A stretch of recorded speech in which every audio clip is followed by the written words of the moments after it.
कहाँ तक किया था? तो बड़े बड़े क्वेश्चन कर लिए थे, वो घर जाके किए वापस? बढ़िया सवाल थे वो दोनों। हेलो। हाँ चैप्टर थे, सच बोला तूने। बाकी छोटे मोटे तो कर ही लेंगे अपन। हाँ जी, चलिए अब हम क्या करते हैं, चलो लिखो क्वेश्चन लिखो। एवरेज वेलोसिटी के सवाल करने हैं बहुत सारे।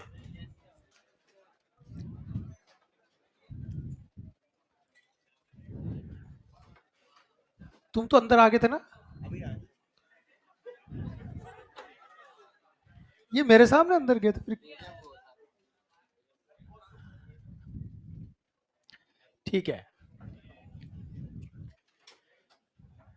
पढ़े।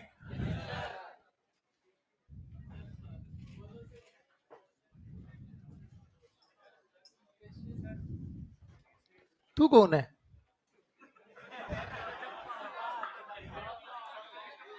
बाल कहाँ छोड़े आए तेरे? मतलब फिजिक्स लगानी होती है सब जगह नहीं। तुझसे तुमसे किसने कहा कि बाल कटा देने से दिमाग का फ्रिक्शन कम हो जाता है और दिमाग तेज चलता है? ऐसा लगता है क्या? अच्छा बाल उड़ रहे थे तो गलती से काट दिए?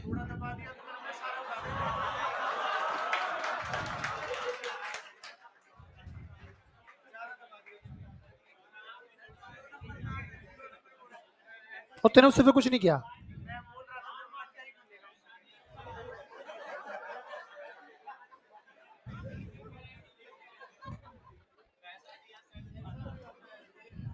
डॉक्टर भी कर देते हैं ऐसा कभी कभी।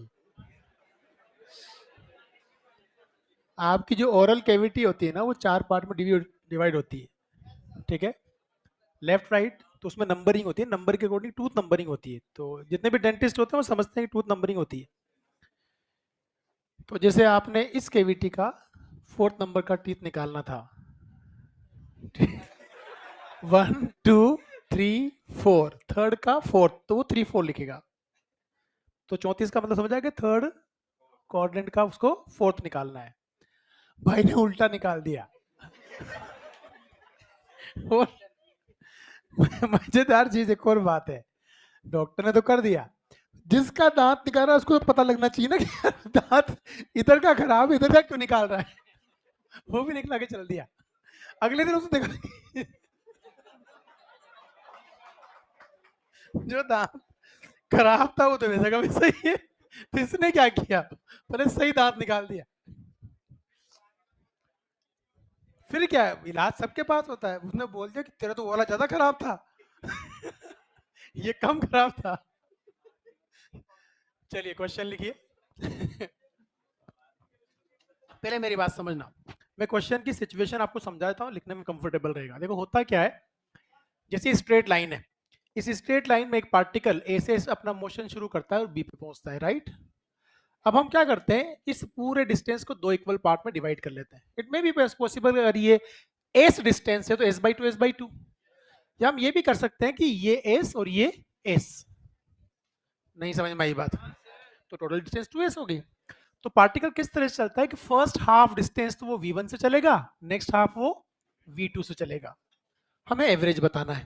लिखो, a particle is moving along straight line, a particle is moving along straight line, a particle is moving along straight line such that a particle is moving along straight line such that first half of the distance, first half of the distance traveled with speed v1, remaining half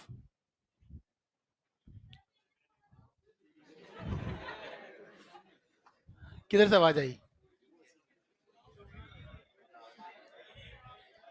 पहली आधी दूरी वो v1 से चलता है और बची हुई आधी दूरी v2 से चलता है। आप अपने शब्दों में लिख लें, first half of the distance travelled with the speed v1, remaining half is with speed v2. Find out average speed of the particle. सबसे ज्यादा सवाल इसी पे आते हैं वेशभूषा बदल बदल के, तो ध्यान से समझें। सबसे पहले आपको v एवरेज, जब भी v एवरेज पूछेगा आपके जहन में क्या आना चाहिए? Total distance upon total time, ये तो आएगा ना। अब देखिए टोटल डिस्टेंस तो आपको पता है 2a से, टोटल टाइम अगर मैं t1 प्लस t2 ले लूं, मतलब यहां से यहां आने का टाइम अगर t1 है तो t1 की वैल्यू क्या होगी? s बाय v1 ना। अरे v क्या होता है? s बाई t, तो t s बाई v हो जाएगा ना। और ये क्या हो जाएगा? t2 की वैल्यू s बाई v2। क्या यहां पुट कर दे?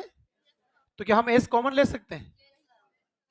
अगर हम s कॉमन लेंगे तो ऊपर तो ये 2s आ जाएगा, s यहां से कॉमन लेंगे तो क्या बचेगा? 1 bye v1 plus 1 bye v2 ना। ये s से s रवाना हो जाएगा। ध्यान से देखना, इस फॉर्मूले को देख करके आपको एक चीज समझ में आ रही होगी कि जो v एवरेज निकल के आया उसकी वैल्यू क्या आई? 2 divided by 1 upon v1 plus 1 upon v2। Actually ये क्या है बताइए? 2v1 v2 upon v1 plus v2। यही तो रिलेशन है ये। अब यहां पता है काम की चीज क्या है? काम की चीज ये है कि अगर मान लीजिए हमारा जो पार्टिकल है वो टोटल डिस्टेंस को 3 इक्वल डिस्टेंस में आप बराबर तोड़ दीजिए, s by three, S by three and S by, ये क्या है? s by three. ये क्या है? s by three. ये क्या है? s by three. इस s बाई थ्री को चला v1 से, इसको चला v2 से, इसको चला v3 से।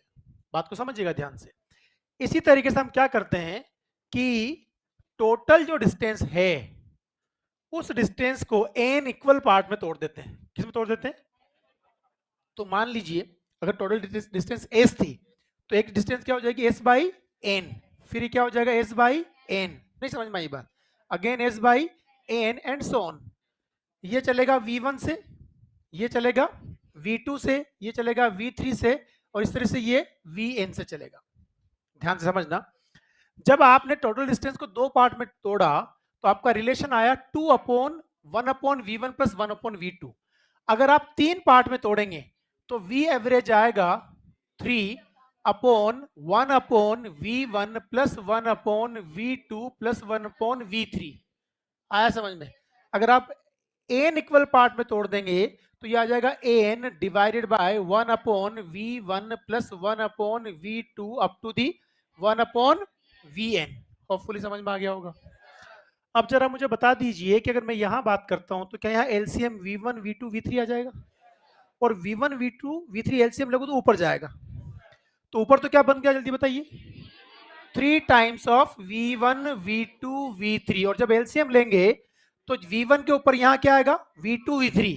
यहाँ क्या आएगा? v1 v3। और यहाँ क्या आएगा? v2 v1 v2। तो क्या लिखें बताइए? v2 v3 अरे plus v1 v3 plus v1 v2। So this is average. नहीं समझ में आया? अब यहां समझने वाली बात एक और समझना, क्या ये पार्टिकल स्ट्रेट लाइन में चल रहा है, लौट के वापस नहीं आ रहा है? तो क्या एवरेज स्पीड जो है वो एवरेज वेलोसिटी के बराबर होगी मैग्नीट्यूड में? बराबर होगी। पर मान लीजिए मैं ऐसे बात करता हूं कि यहां से एक लड़का सीधा दौड़ के वहां जाता है टेबल तक v1 स्पीड से, और v2 स्पीड से दौड़ के यहां आ जाता है, तो क्या यहां से वहां और वहां से यहां दूरी बराबर है? कुल दूरी कितनी चली? 2s।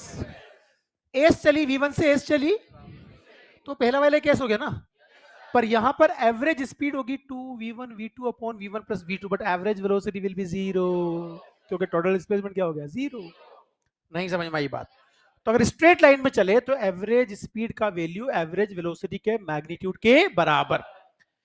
नहीं समझ में आई बात? अगर लौट के वापस ना आए, लेकिन जितना डिस्टेंस चला उतना ही वापस आया। एनसीईआरटी में एक सवाल है, एक लड़का अपने घर से मार्केट जाता है, v1 स्पीड से भागता हुआ पहुंचता है वहां पर, पता लगा दुकान बंद है, तो इमीडिएटली वो v2 स्पीड से भागता हुआ घर आ जाता है। तो उसकी एवरेज वेलोसिटी क्या हुई? 0।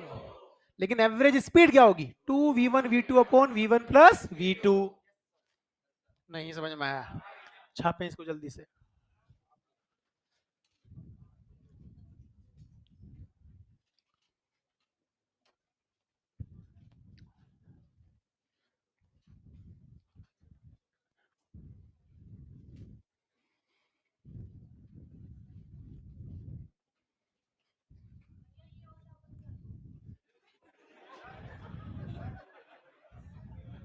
नहीं, पंखा बंद करने की बात पे हंसने वाली क्या बात थी? हाँ? अंकल बोल देगी कल से भैया पसंद नहीं आया तो, उसमें क्या दिक्कत है? तुम अगर ज्यादा अरमान आ रहा है तो देखो बोल दिया करो पहले आकर के, देखो मुझे भैया मत बोलना, मुझे अंकल बोलना, ठीक है? और ज्यादा अरमान हो दादाजी बुलवा लो, उसमें क्या है?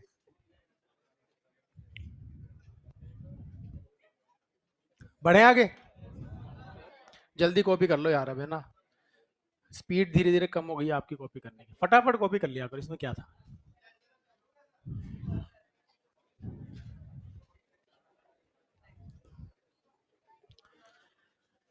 क्वेश्चंस किए थे आप लोगों ने? अच्छा, रूल नंबर 1, टेस्ट में कम से कम जब तक मैं फिजिक्स पढ़ा रहा हूं मुझसे कोई सिलेबस नहीं पूछेगा। टेस्ट के एक दिन तक जितना पढ़ाया जाएगा वहां तक टेस्ट में आएगा। नहीं समझ में आई बात? वो कागज पे कुछ भी लिखे वो हाइपोथेटिकल है, पेपर बनाऊंगा मैं। नहीं समझ में आई बात? ये क्लियर इंस्ट्रक्शन है मेरे, ध्यान से सुन लो, इट्स हाईली प्रॉब्लमेटिक। बच्चे क्या समझ प्रॉब्लम, उनको समझ में आता ही नहीं कि उनको यहां तुम 180 में से 180 में ले जाओ, तीर थोड़ी मार लिया, नीट में नंबर आना चाहिए। अब बच्चे छोटा सिलेबस दो, अरे भैया क्यों दो, वो नीट में तो पूरा आएगा। तो हैबिट क्यों ना हो, आपको डीपीपी दी जा रही है, ठीक है? आज अभी मैं दूसरी अपलोड कर दूंगा, इस वीक के 4 डीपीपी आएंगे इस वीक आपके। तो आपको 4 5 6 डीपीपी चलेगी, आप वो करिए, आप पुराने सारा रिवीजन चलता रहेगा आपका, आपको रिवीजन की जरूरत ही नहीं पड़ेगी। तो फिर हम क्यों पूछे सिलेबस में क्या आएगा क्या नहीं आएगा, पूरा आना है। और एक और बात क्लियर सुन लो ध्यान से, कभी भी बेटा ये प्रॉब्लम होती ही नहीं है कि हमें समझ में नहीं आता, ये कोई समस्या है ही नहीं। प्रॉब्लम क्या है, आज से 4 महीने पहले बात अगर जाओगे आप, तो आपको काइनेमेटिक्स नहीं आता होगा, क्यों हम आगे आगे भागते रहेंगे। तो जितनी नॉलेज काइनेमेटिक्स खत्म करने पर हमारी है, उतनी नॉलेज काइनेमेटिक्स एग्जामिनेशन हॉल में ले जाते रहे, एक सवाल गलत नहीं होगा काइनेमेटिक्स का। और उसका तरीका एक ही है कि डेली रिवीजन हो, और डेली रिवीजन का तरीका क्या है, डीपीपी सोल्व करो। अगर आप पार्ट बाय पार्ट करते रहोगे बर्बादी है। अब समझना भाग आगे सवाल, एक बहुत फेमस क्वेश्चन है, उसकी हम पहले बात करते हैं। कि जैसे मान लीजिए एक कार है, और वो कार कुछ इस तरह से अपनी जर्नी ट्रेवल करती है कि वो कार फर्स्ट हाफ डिस्टेंस, ठीक है, जैसे मान लीजिए टोटल डिस्टेंस जो थी वो एस थी, क्या है टोटल डिस्टेंस एस, इसका s/2 कार चलती है v1 equals to 40 kilometre per hour से, 40 किलोमीटर पर आवर, राइट? और जो रिमेनिंग s/2 है उसको कार चलती है v2 equals to 60 kilometre per hour से। हमें इसकी एवरेज स्पीड बतानी है, तो v एवरेज क्या आएगा जल्दी बताइए? 2v1 v2 upon v1 plus v2 लगा दूंगा ना मैं, तो 2 times of 40 into 60 divided by 100 will gives what, 48 kilometre per our, right? ये क्वेश्चन सबसे पहले आईआईटी के अंदर आया था, उसके बाद ऐसा कोई एग्जाम नहीं जिसे नहीं पूछा हो, सेम डेटा के साथ पूछा है। कुछ लोगों ने अगर कलाकारी की है तो पता है क्या किया है, 40 के बजाय 20 कर दिया, 60 के बजाय 30 कर दिया, तो ये भी चॉइस हो गया। नहीं समझ में आई बात? हाँ, कुछ लोगों ने थोड़ा और डिजाइन सवाल में डाला, वो हम अगले पार्ट में समझेंगे। लेकिन ये बहुत फ्रिक्वेंट डाटा है जो एग्जाम के अंदर आता है, कि एक कार कुछ इस तरह से अपना पाथ ट्रेवल करती है कि पहला आधा डिस्टेंस किस स्पीड चली, 40 kilometre per hour, remaining half, तो what will be the average speed, and definitely the magnitude of average velocity will be also same. क्यों? स्ट्रेट लाइन में चल रही है, लोड के तो आई नहीं रही कार। आगे बात समझ में? ठीक है,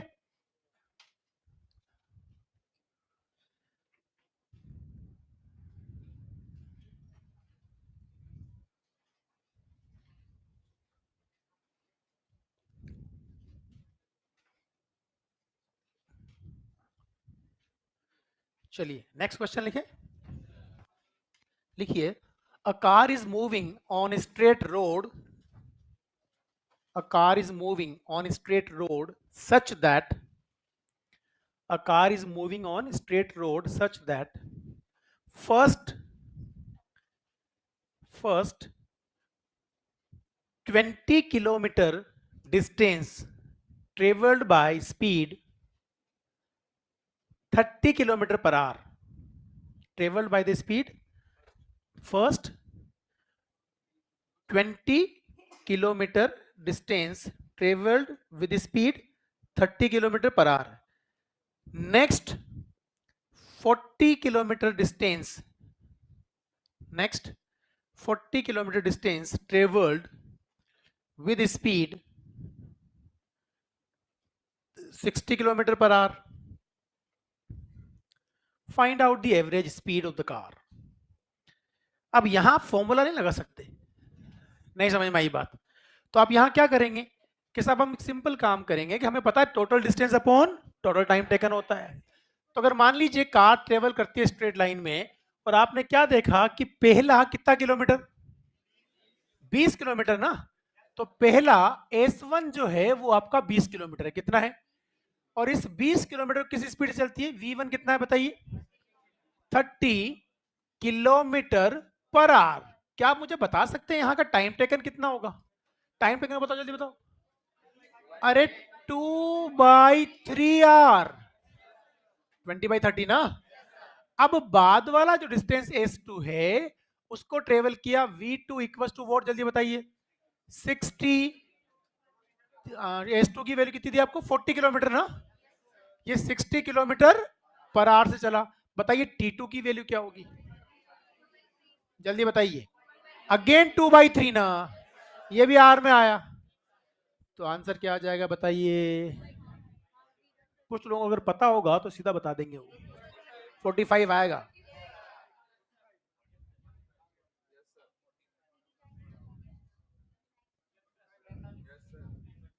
अरे 45 आ रहा है ना,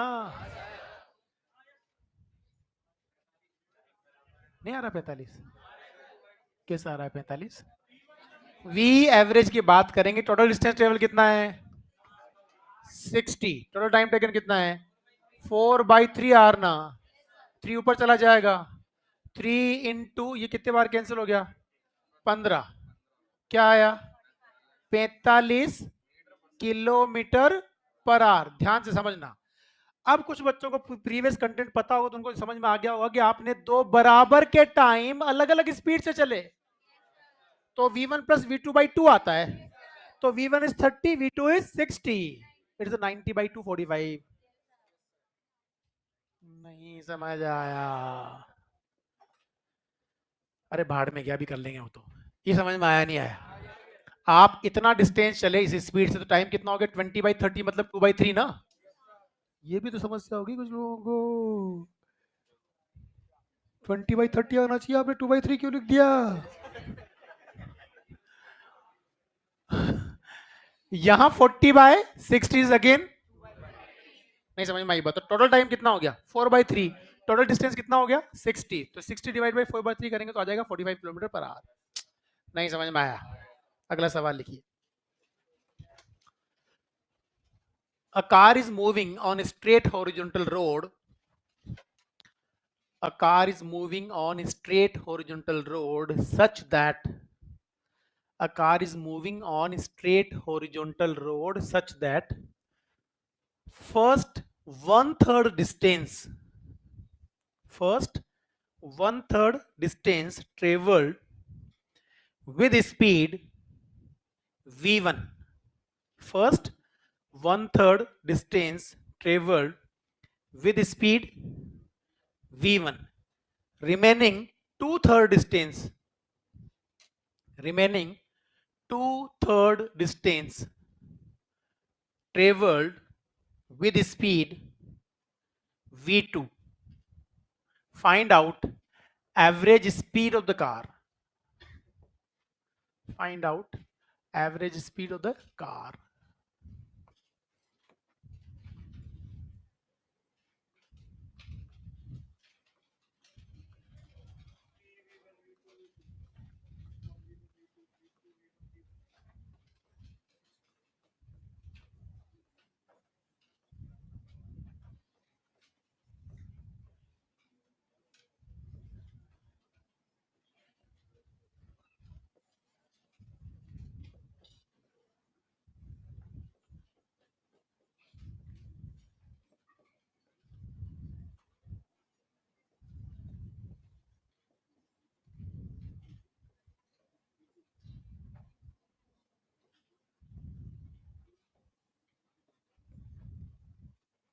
हाँ जी, व्हाट इज द आंसर?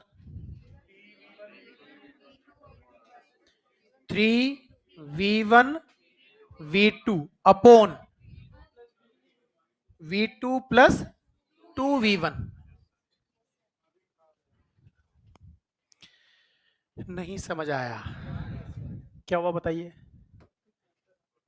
हाँ, टोटल डिस्टेंस एस थी, तो फर्स्ट वन थर्ड मतलब s by three, two third मतलब two s by three.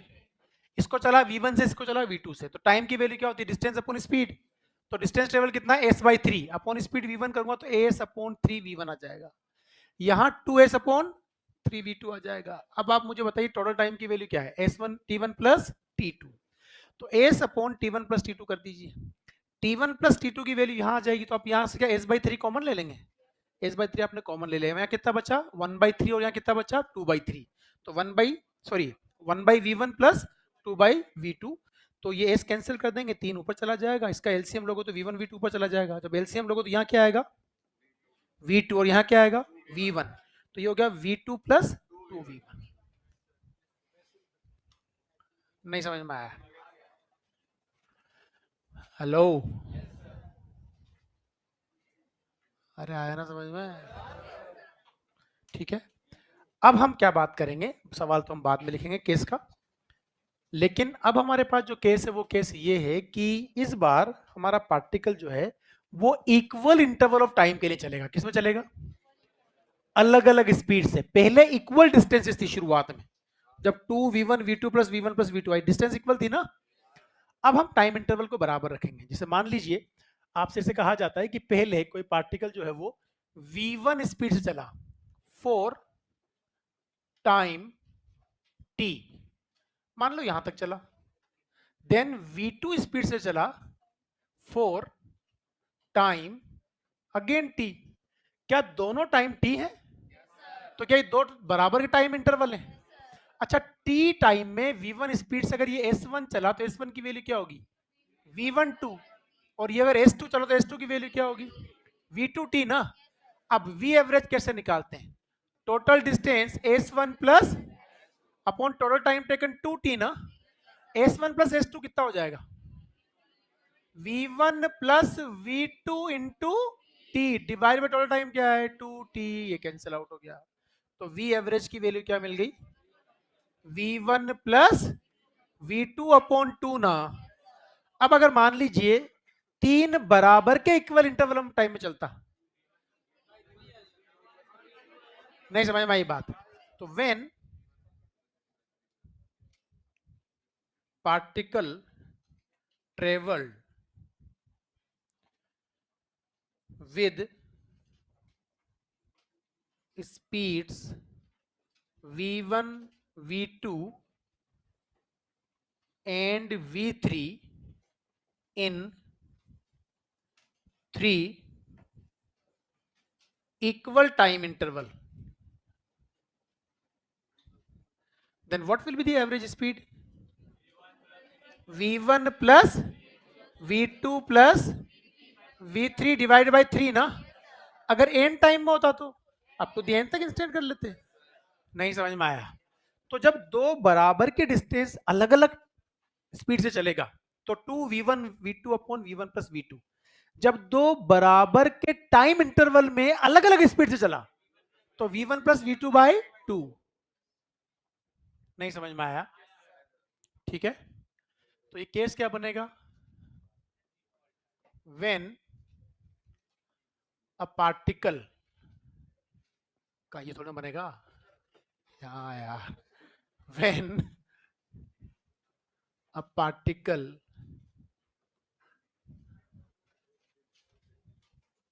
travel with v1 and v2 speeds in two equal time, दो बराबर के टाइम में v1 v2 से चलेगा, तो बहुत आसानी से आएगा। हाँ सर,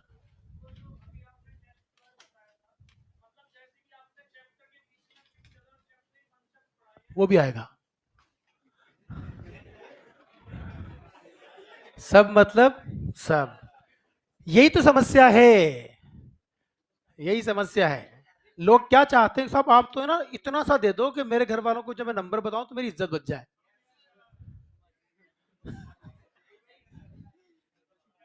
वो तो बाद में धोखा हो जाता है। इज्जत बच जाए नीट के पेपर में, वहां नंबर बढ़िया आना चाहिए। या वो छोड़ो आप, जब आप का सिलेबस 25% हो जाएगा, आपका 1/4 सिलेबस का हम टेस्ट लेंगे, तब अगर नंबर आ रहे हैं तो हम सही डायरेक्शन में चल रहे हैं। वो देखो एक ह्यूमन साइकोलॉजी है, आप कितनी भी कोशिश कर लो, घर पे अगर मम्मी खाना बनाती है तो किसी में दम नहीं कहते घर पे जाके तो कल से आप अपना बनाना मैं अपना बनाऊंगा। हेलो, वो पका पकाया माल मिलता है तो कोई मेहनत नहीं करना चाहता। और यहाँ अगर आपको लगता है यार छोटा सा सिलेबस आ रहा है तो कोई रिवीजन नहीं करता, सब उसी सिलेबस पे कूद पड़ेंगे नंबर लाने के लिए, भूल जाते हैं कि भाई मेरा पेपर तो नीट है और मुझे रिवीजन करना है उसका। तो अपन तो देंगे पूरा सिलेबस, अब तू रिवीजन कर तेरी मर्जी, नहीं कर तेरी मर्जी। और मैं सिंपल बात बता रहा हूँ, आप जो डीपीपी अपलोड करूंगा उसको सोल्व करो। हेलो, और एक फिक्स टाइम कर लो, जो मैंने पहले फॉर्मूला बताया था। देखो कोई भी चीज आपको बताई जाती है ना, आपको उस वक्त लगता है हाँ यार अब से मैं ऐसे ही करेंगे, पर आपके साथ भी एक समस्या है ना, एक टीचर एक बता रहा है, दूसरा टीचर दूसरा तरीका बता रहा है, तीसरा कुछ और ही बता रहा है, मैं किसको फॉलो करूं? अच्छा सबका सही लगता है, हाँ यार ये भी ठीक कह रहे हैं। अब वो तुम्हारी चॉइस है, सिंपल सी बात है। मैं एक सिंपल जानना चाहता हूं, अगर वो कहते हैं ना कि आज अगर हार्ड चॉइस लोगे तो कल इजी होगा, आज इजी चॉइस लोगे तो कल हार्ड होगा। Now choice is yours. हाँ, अरे भैया गलत। आप ही ने तो कहा था, और जिस दिन आपने कहा था उस दिन से मैंने सैटरडे था पूरा पढ़ लिया। आपने कब कहा कि पहले का भी आएगा? ज्ञान चंदों की कमी नहीं होती दुनिया में। अच्छा सुनो, अच्छा एक सवाल पे आते हैं ना पहले अपन, ये वाला कहाँ चला गया यार, ये वाला। अब देखो ये सवाल में अपन ने क्या कहा था, कि आपसे उसने नहीं बोला कि दो बराबर के टाइम इंटरवल में अलग अलग स्पीड चल रहा है, बड़े तरीके से लैंग्वेज दी है, और बाद में सोल्व करने पे टाइम इंटरवल बराबर ही आ रहे हैं।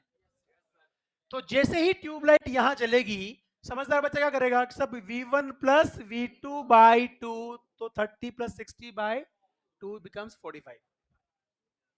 नहीं समझ में आई बात? आ गया समझ? अब पता है एक सवाल थोड़ा और स्मार्टली करते हैं, अब समझे अभी रुको। उसमें वो लोग क्या करेंगे कि आपके दोनों कंसेप्ट को मिक्स कर देंगे। दोनों को मिक्स कैसे करेंगे, समझो ध्यान से, कि साहब ये मिड पॉइंट है, क्या है, ये वाला डिस्टेंस s/2 है और ये वाला डिस्टेंस भी s/2 है। हेलो, समझ में आ गई बात?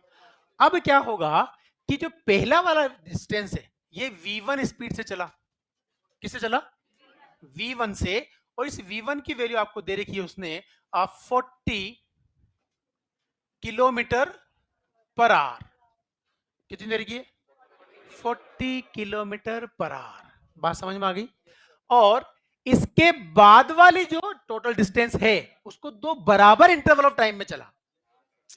किसमें चला, दो बराबर इंटरवल ऑफ टाइम के अंदर। तो क्या करेगा वो, इधर बोलेगा कि साहब यहां चला पहले वी ए स्पीड से 4 टाइम टी, और वी ए की जो वैल्यू है V A which is 80 kilometre per our. समझना, मैं भी लिखवा दूंगा आपको सारी लैंग्वेज, समझना पहले क्वेश्चन को। अब बाद में बात करता है कि साहब इसके बाद चला वीबी से 4 टाइम टी, और वीबी की वैल्यू आपको दे रखी है 40 kilometre per our. 40 kilometre per our. तो यूं अगर देखा जाए तो आपको तीन अलग स्पीड दे रखी है, 40, 80 देन 40। बात को समझना। आप मुझे बताइए, क्या ये वाली जो कहानी है इसका एवरेज, अगर v एवरेज इसका v2 लिख देता हूं, कितना लिखता हूं, तो क्या मिलेगा आपको, v1 plus v2 by two ना, तो 80 plus 40 by two is what, 60 kilometre per our. तो क्या मैं ऐसा बोल सकता हूं कि पहली आधी डिस्टेंस 40 से चली और रिमेनिंग आधी 60 से चली, तो आंसर इज 48। वही सवाल बन गया वापस। नहीं समझ में आया? तो हम फर्दर क्या करेंगे कि जो वी एवरेज मिलेगा टोटल जर्नी का, वो 2 times of v1 v2 upon v1 plus v2 मिलेगा. That means 2 times of 40 into 60 divided by 100 will gives what? 48 kilometre per our. नहीं समझ में आई बात. उन्होंने क्या किया, पहला आधा डिस्टेंस v1 से चला और रिमेनिंग आधा डिस्टेंस को दो बराबर टाइम इंटरवल में अलग अलग स्पीड से चला. सवाल लिखो. A car is moving on horizontal road. A car is moving on horizontal road such that first half of the distance. A car is moving on horizontal road such that first half of the distance traveled with the speed 40 kilometer per hour. Traveled with the speed 40 kilometer per hour. Remaining half distance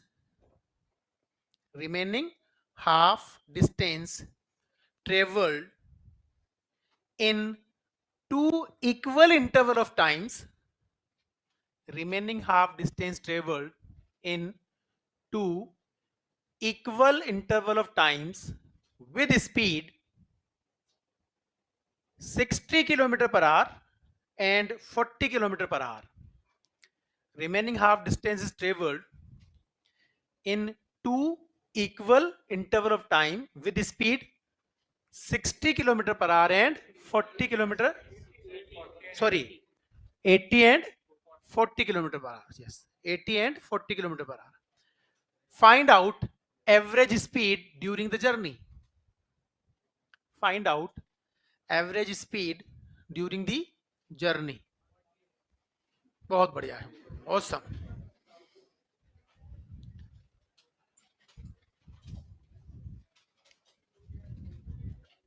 हाँ जी, क्या आया?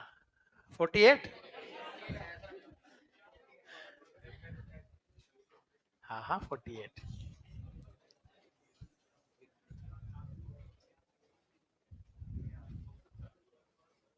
बढ़े.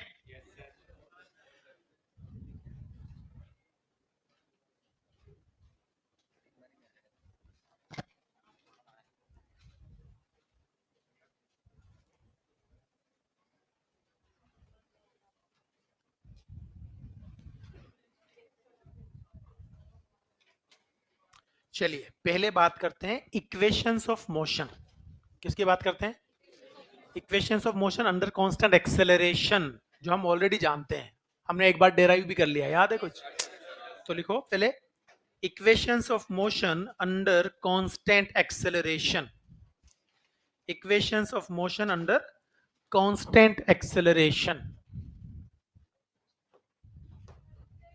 रुक गए कहीं नहीं गए.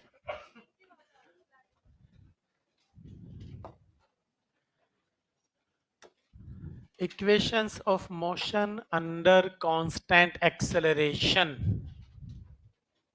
Good morning. बेचारे बच्चे ऑनलाइन वाले.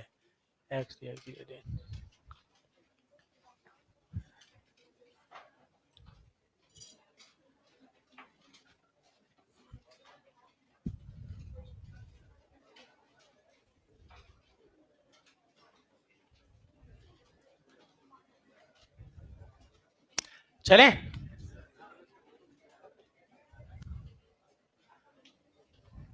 ठीक है.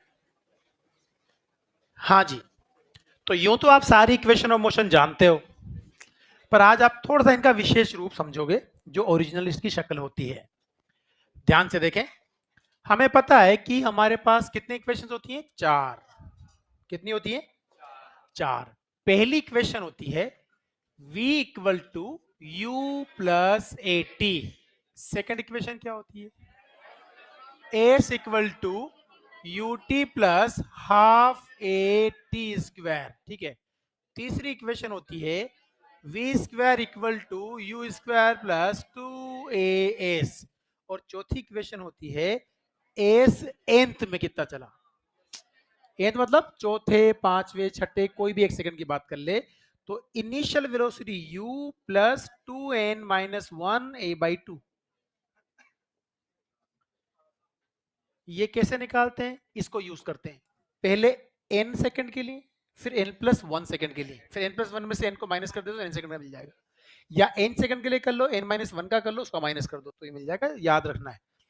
इसकी वेक्टर फॉर्म बड़ी इंटरेस्टिंग है, वो उसमें बहुत बच्चे गच्चा खाते हैं। क्या वेलोसिटी, एक्सेलरेशन और डिस्प्लेसमेंट सब वेक्टर है? तो अगर मैं वेक्टर फॉर्म की बात करता हूं तो वेक्टर फॉर्म देखो कैसे है। आप v वेक्टर है, u वेक्टर है, a वेक्टर है, कोई समस्या नहीं है। बोलो भाई। अब दूसरी मैं यहां इक्वेशन लिख रहा हूं s, क्या डिस्प्लेसमेंट वेक्टर है? क्या u वेक्टर है? प्लस हाफ a वेक्टर है और ये हो गया टी स्क्वायर। अब आता हूं तीसरी इक्वेशन पे। अब तीसरी इक्वेशन क्या है? Basically v dot v equals to u dot u प्लस 2a डॉट s। नहीं समझ आया? नहीं आया? अभी चर्चा करेंगे। क्या v का v के साथ प्रोडक्ट सेल्फ प्रोडक्ट कहलाएगा? बोलो ना। और सेल्फ प्रोडक्ट तो ए स्क्वायर होता था, तो यहां वी स्क्वायर आ गया। इसका सेल्फ प्रोडक्ट यू स्क्वायर आ गया, और ये ए और एस है। अब इसकी शक्ल फिर बताऊंगा मैं आपको। ये तो कहानी क्लियर है। अब ध्यान से समझना। आपके पास एक विशेष चीज यहां है, 2a इक्वल टू, बताओ क्या है? वी स्क्वायर माइनस, पुलिस समझ में आ गया होगा? बताओ ना। अब अच्छा, क्या वेक्टर फॉर्म में लिखूंगा तो ये डॉट प्रोडक्ट है, दो को यहां नीचे ले जाऊं कोई बुरा थोड़ी मानेगा। तो a डॉट एस बराबर हाफ वी स्क्वायर माइनस, चलेगा?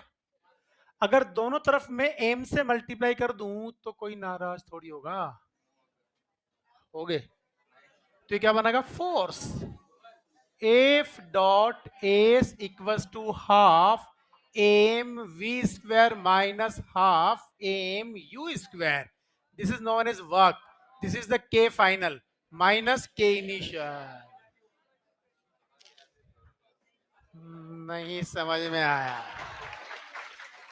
ले दे के चीजें वहीं आगे छूटती हैं जहां से चले थे। आगे बात समझ में? So this is the vector form. अब यहां एक चीज और समझने की कोशिश कीजिए। हमारी जो इंडिया इंडिया की बुक्स होती हैं, उन सभी बुक्स में ये इक्वेशन ऐसे लिखी होती है, एस बराबर UT plus half T square, right? जो स्टैंडर्ड बुक्स होती हैं, असली सोर्स जो होते हैं, वो कभी भी ऐसे नहीं लिखते हैं, वो पोजीशन की बात करते हैं। वो पता है कैसे लिखेंगे इसको? इसका सही फॉर्म क्या होता है? X equal to x naught plus u t plus half a t square. समझना ध्यान से। ये एक्स नोट क्या है कि सब टी इक्वल टू 0 पर आप कहां थे? अरे यार, जब हम टी की वैल्यू 0 पुट करेंगे तो ये पूरा 0 से एक्स नोट बचाना, तो ये इनिशियल पोजीशन है। क्या ये? और ये क्या है? Position at the time T. तो ये फाइनल पोजीशन हो गई। अब मुझे बताओ, इसको अगर इधर लेके आऊंगा तो x माइनस एक्स नोट बनेगा ना, and this becomes ut plus half at square. Final minus initial becomes displacement.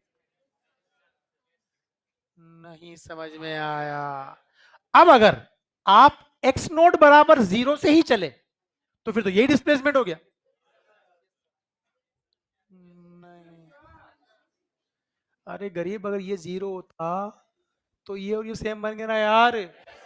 पर ये 0 नहीं है तो x माइनस एक्स नोट वो डिस्प्लेसमेंट बनेगा ना भैया। Displacement is what? A vector joining initial point two, तो फाइनल माइनस इनिशियल करने से निकलता है ना। इनिशियल पॉइंट से फाइनल पॉइंट को ज्वाइन करने वाले वेक्टर की लेंथ जो है वो डिस्प्लेसमेंट होता है। तो सॉल्व कैसे करेंगे? Final minus initial. नहीं समझ में आई बात? तो ये इसकी ओरिजिनल ड्रेस थी। बाकी ये एंथ, एंथ मतलब कोई भी एक सेकंड में पूछ ले बीच में वो। हेलो, पहले लिख लो जल्दी से फिर बात करो।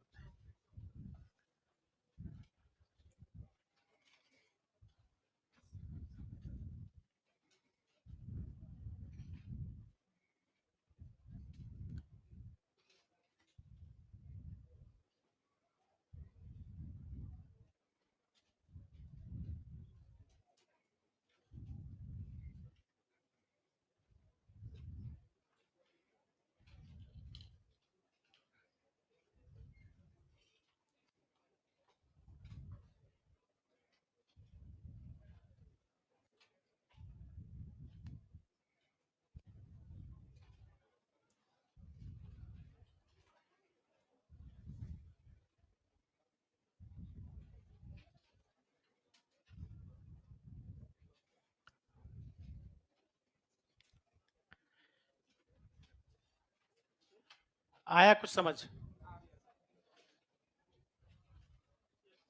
आया?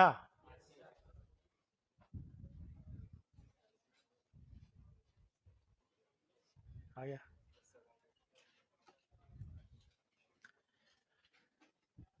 तो संडे को आप लोगों का टेस्ट है और उसमें फिजिक्स के सवाल आएंगे। हाँ, बहुत बढ़िया। A4 साइज का पेज होगा, हेलो, जिसमें आपसे सवाल पूछे जाएंगे। नीचे और जो पता है इस बार एक गड़बड़ हुआ, जो एक बदतमीज इन्विजिलेटर था कोई किसी सेंटर पे, उसने क्या किया, बच्चों से मना कर दिया कि पेपर पे कुछ लिखना नहीं है। हाँ, आधे घंटे तक उसने पेपर पे लिखने नहीं दिया कुछ भी। फिर उसने पता नहीं कैसे बाहर जाकर कंफर्म किया कि लिख सकते हैं, तब जाके बोला कि आप लिख सकते हो। तो जो बच्चों ने बायो शुरू किया वो तो ठीक था ना, जिसने फिजिक्स शुरू कर दिया था वो क्या करता, वो बिना लिखे कैसे सोल्व करेगा। मतलब इतने मंद बुद्धि लोग लाते कहां से हैं ये।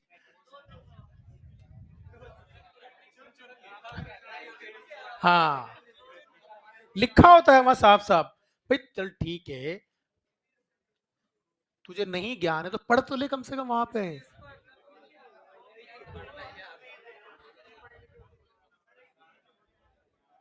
ज्यादा हेकड़ी के चक्कर में रहते हैं वो।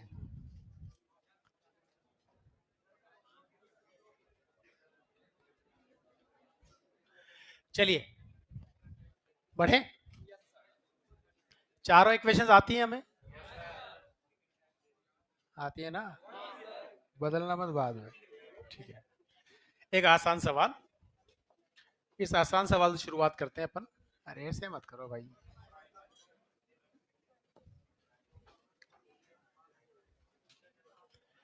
सवाल आप ही को सोल्व करने हैं सारे। एक ब्लॉक है, क्या है, ब्लॉक का जो मास है वो 4 kg है। कितना है? t इक्वल टू 0 पर आपका जो ब्लॉक है वो x बराबर 0 पर है। हेलो, उसकी जो इनिशियल वेलोसिटी है वो है 8 मीटर पर सेकंड। कितनी है? और जो एक्सेलरेशन है वो है 2 मीटर पर सेकंड स्क्वायर का कांस्टेंट। क्या है? Constant acceleration. आई थिंक सारी सिचुएशन आपके सामने क्लियर हो गई होगी, right? After 2 second part block जो है वो यहां आ जाता मास तो 4 kg रहना है ना। अब 2 सेकंड बाद वेलोसिटी की अगर बात करें तो 8 थी, 2 मीटर पर सेकंड से बढ़ेगी तो 12 हो जाएगी। अरे एक्सेलरेशन का मतलब यही हुआ ना। तो यहाँ जो v फाइनल होगी वो 12 मीटर पर सेकंड हो चुकी होगी। ये t बराबर 2 सेकंड की कहानी है। दूसरी कहानी एक और आप ध्यान से समझिए कि अगर आपसे पूछ लिया जाए कि बताइए ब्लॉक का डिस्प्लेसमेंट कितना होगा, तो आप यहां से ज्वाइन कर देंगे सीधा इसको, करेंगे नहीं करेंगे? तो ये आपको डिस्प्लेसमेंट मिल जाएगा। और डिस्प्लेसमेंट की वैल्यू अगर मुझे निकालनी होगी तो डिस्प्लेसमेंट का मैग्नीट्यूड मैं बहुत इजीली निकाल सकता हूं, राइट? तो हमारा पहला सवाल क्या है? Number 1, find velocity and displacement after 2 second. तो हम यूज करेंगे क्या? v equals to u plus a t. v u कितना है अपना? 8 प्लस 2 × 2 कितना हो जाएगा? 12 मीटर पर सेकेंड। s की वैल्यू बता दें, ut plus half a t square ना। चलो ut कितना है? 2 × 2 ना। अरे u कितना, सॉरी 8, 8 × 2 प्लस हाफ इंटू 2 × 2 का स्क्वायर 4 हो जाएगा। तो कितना हो गया बताइए? 20 मीटर ना। तो क्या डिस्प्लेसमेंट 20 मीटर आया? क्या मास आपको दे रखा है? क्या आप मुझे बता सकते हैं ब्लॉक पे लगने वाला फोर्स कितना होगा? बताओ ना, फोर्स कितना होगा? फोर्स की वैल्यू होगी एफ बराबर ए में करेंगे ना। कितना आएगा भाई? 8 न्यूटन ना। कहानी क्लियर? अच्छा एक बात बताइए मुझे, क्या ये जो फोर्स है वो लेफ्ट डायरेक्शन में लग रहा है, राइट डायरेक्शन में लग रहा है? अरे भाई एक्सेलरेशन है ना, तो स्पीड बढ़ रही है, तो नहीं समझ में आई बात। तो इधर कहीं ना कहीं फोर्स लग रहा होगा एफ, राइट? आप मुझे बताइए फोर्स कितना लगा और फोर्स के डायरेक्शन का डिस्प्लेसमेंट कितना? तो वर्क डन बाई फोर्स कितना, बताओ ना, वर्क डन कितना, 8 इंटू 20 कितना आएगा, 160 जूल। कहानी क्लियर? क्या मुझे बता सकते हैं इसकी इनिशियल काइनेटिक एनर्जी कितनी है? के इनिशियल हाफ, एम कितना है 4, और स्क्वायर कितना 8 का 64, 128, 128 जूल। क्या बता सकते हैं के फाइनल कितना है? हाफ इंटू 4 इंटू 12 का स्क्वायर कितना, तो 144 मल्टीप्लाइड बाई 2 करूंगा तो 288 आएगा। क्या चेंज इन काइनेटिक एनर्जी 160 आनी चाहिए? तो के फाइनल माइनस के इनिशियल का मतलब हुआ 288 minus 128 becomes equal to 160 joule. नहीं समझ आया?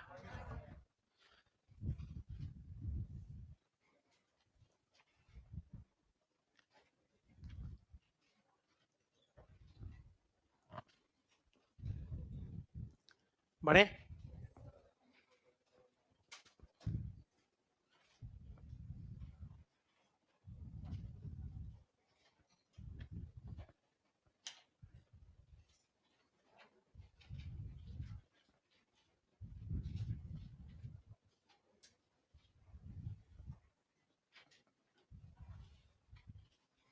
बढ़े?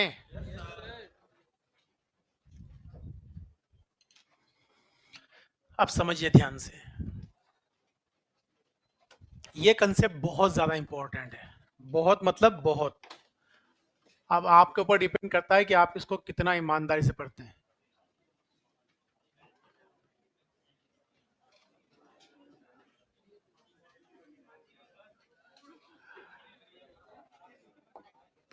Hello, very important, stopping distance and stopping time.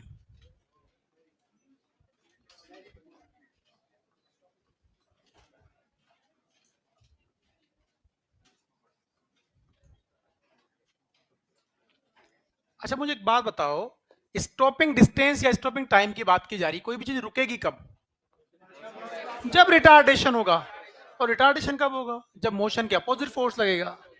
इसका मतलब ये सिंपल सी कहानी, कोई भी चीज पहले से चल रही होना चाहिए, ये कोई नहीं चल रही तब भी रुक जाएगी, चल रही होगी ना पक्का। बहुत बहुत धन्यवाद आपका। हाँ, तो आपका बहुत बहुत शुक्रिया, आपने कम से कम इतना तो एक्सेप्ट किया कि कोई चलने वाली चीज ही रुकती है। तो मान लीजिए एक ऑब्जेक्ट जो है वो यहां से इनिशियली एम मास का ऑब्जेक्ट इस तरफ मूव कर रहा है यू स्पीड से, और उसका एक्सेलरेशन पीछे की तरफ है ए। तो अगर एक्सेलरेशन पीछे की तरफ है तो ये रिटार्ड होगा ना, और डेफिनेटली कहीं ना कहीं जाके रुकेगा, कहीं ना कहीं जाकर के रुकेगा। तो ये एम मास का ऑब्जेक्ट, इसकी यहाँ वी फाइनल क्या हो गई, 0। ये यहाँ के रुक चुका है।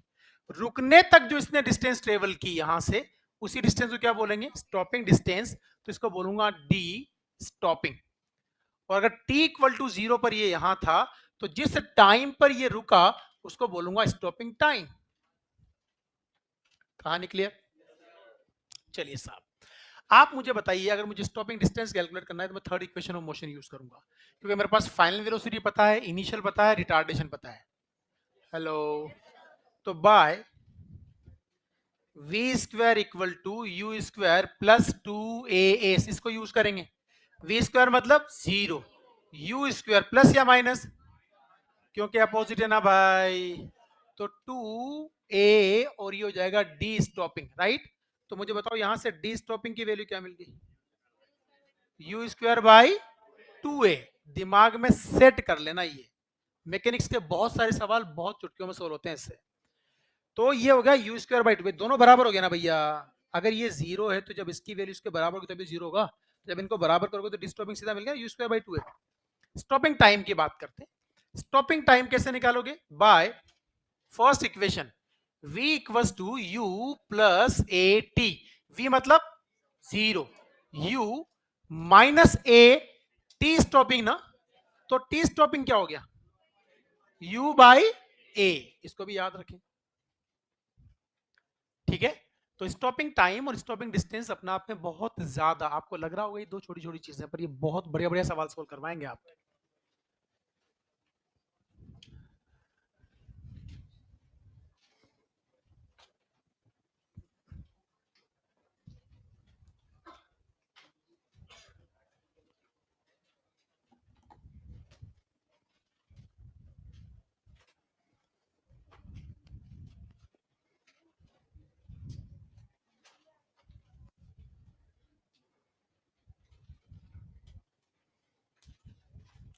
बढ़े।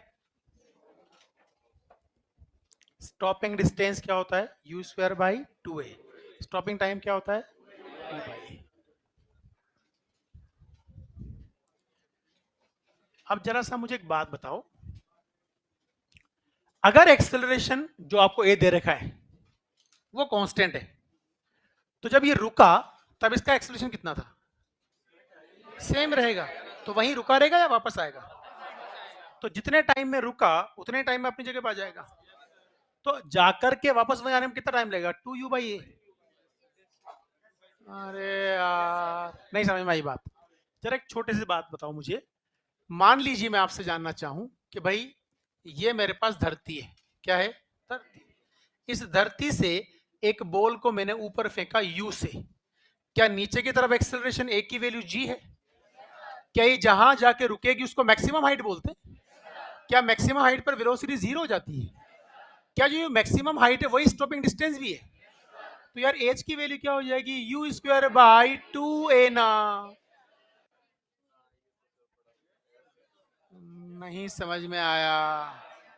अरे ए का मतलब जी, तो मैक्सिमम हाइट अटेंड यही होती है ना, यू स्क्वायर बाई 2a। अच्छा मुझे बताओ ऊपर जाने का टाइम कितना? T up. टी अप की वैल्यू क्या आ जाएगी? u बाई जी। क्या यही टी डाउन भी होगा? तो जाने और आने का टाइम क्या दोनों जुड़ जाएंगे ना? 2u/g। टाइम ऑफ फ्लाइट आ गया। नहीं समझ में आया। चलो एक काम और कर लेते हैं अपन लोग। अगर आपसे कहा जाए कि भाई एक बात बताइए, एक बॉल को मैंने धरती से ऊपर की तरफ फेंका 30 मीटर पर सेकंड से, कितने सेकंड में रुकेगी? कितनी हाइट पे जाकर रुकेगी? तो आप मुझे बताओ, क्या जो ये हाइट है वो h की वैल्यू यू स्क्वायर मतलब 30 इंटू 30 डिवाइड बाई 2g का मतलब 20।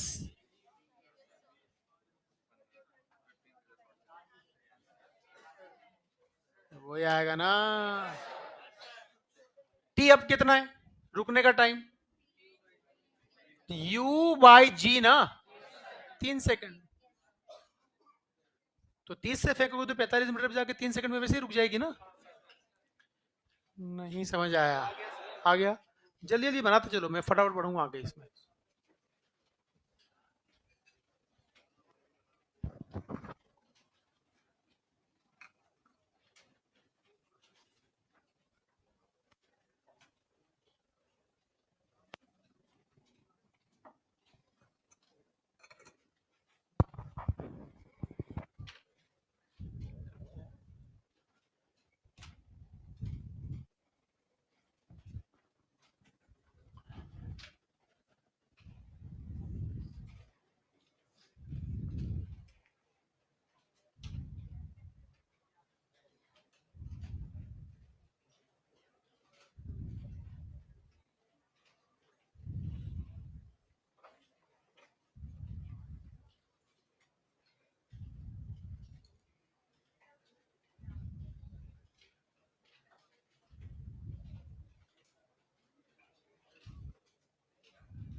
आया कुछ समझ?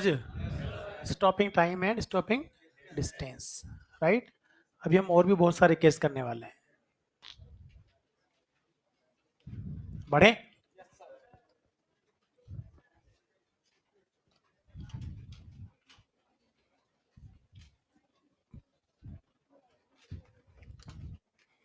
जल्दी जल्दी कॉपी करें। सुनो ध्यान से। एक बात बताइए मुझे कि मान लीजिए ये इंक्लाइन प्लेन है, क्या है ये? हॉरिजॉन्टल से एंगल ऑफ इंक्लिनेशन 30 डिग्री है, कितना है? अगर मान लीजिए ये एंगल थीटा है और थीटा की वैल्यू 30 डिग्री है, अगर यहां से एक ब्लॉक को एम मास के ब्लॉक को वी नॉट स्पीड से मैं ऊपर फेंकता हूं, तो क्या उसको पीछे रोकने वाला जी साइन थीटा है? ये कर लिया ना हम लोगों ने। तो अगर ये यहां जाके रुकता है, यहां जाके रुकता है, तो वी फाइनल क्या हो गया? जीरो ना। और ये जो डिस्टेंस ट्रेवल होगा यहां से यहां तक का, इसको डी स्टॉपिंग बोल सकता हूं क्या? तो बताओ डी स्टॉपिंग की वैल्यू क्या आएगी? V naught square by two a, और ए की value g sine theta. Stopping time क्या आएगा? V naught by g sine theta ना, ए की वैल्यू जी साइन थीटा है। नहीं समझ में आया? अगर आपसे कहा जाता है कि भाई यहां पर इस तरीके से आपने एक ब्लॉक को ऊपर की तरफ प्रोजेक्ट किया और ये जो एंगल है वो 30 डिग्री है, अब आपने ब्लॉक को ऊपर की तरफ फेंका 20 मीटर पर सेकंड से, 20 मीटर पर सेकंड से, तो पीछे की तरफ क्या होगा? जी साइन 30 डिग्री ना, जी का मतलब 10, साइन 30 का मतलब 1/2, कितना मिलेगा? 5 मीटर पर सेकंड स्क्वायर। अगर ब्लॉक यहां जाके रुक जाता है तो वी फाइनल क्या हो गया? तो उसका जो स्टॉपिंग डिस्टेंस अगर उसको डी मान लिया जाए तो डी की वैल्यू क्या लिखोगे? बताओ ना। V naught square by two g sine theta लिखोगे ना। चलो वी नॉट स्क्वायर कितना हो गया? 400। अरे बोलो। टू और जी साइन थीटा कितना है? 5। आंसर क्या आया? 40 मीटर ना। रुकने का टाइम कितना होगा जल्दी बताइए? 20 डिवाइडेड बाय 5, कितना आएगा? 4 सेकेंड।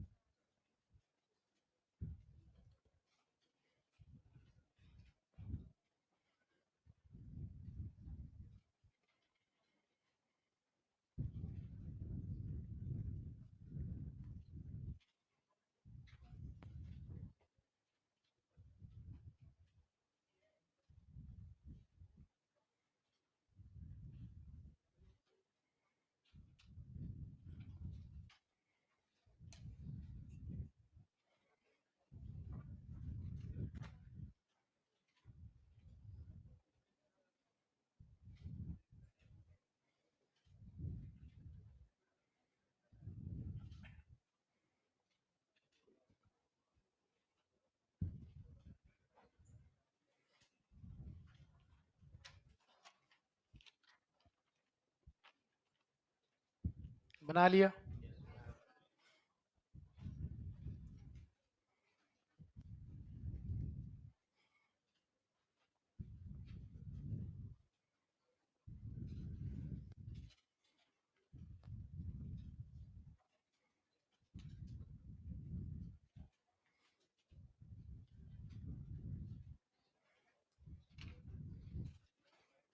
बढ़े? पक्का ना? अब सवाल आपको करना है। यहां पर एक इंक्लाइन प्लेन है और एंगल ऑफ इंक्लिनेशन आपको गिवन है। Angle of inclination is 37 degree.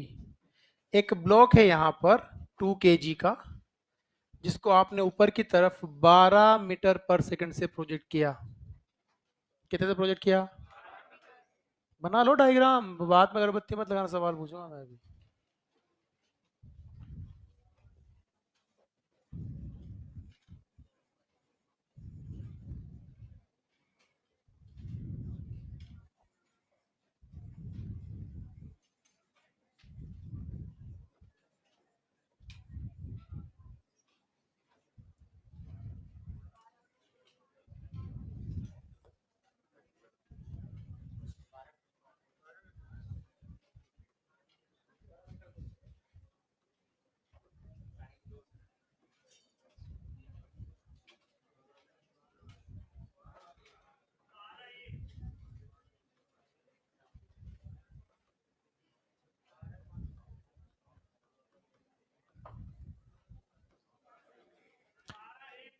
बारह एक दो।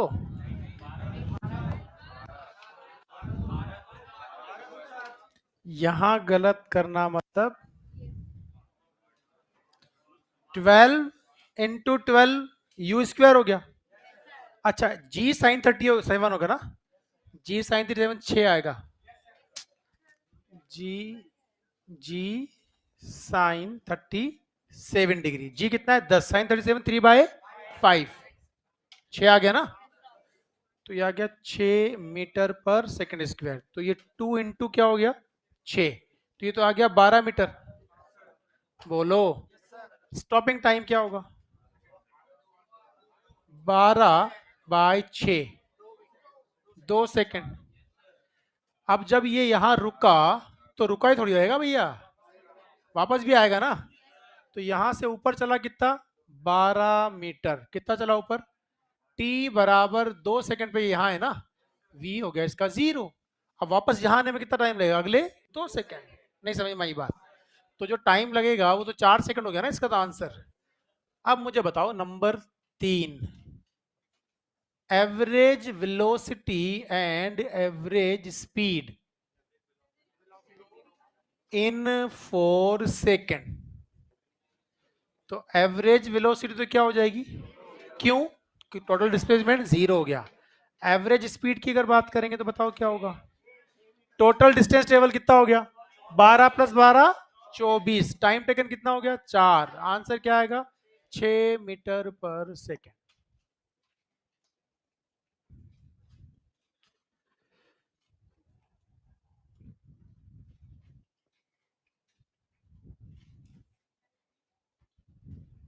बढ़े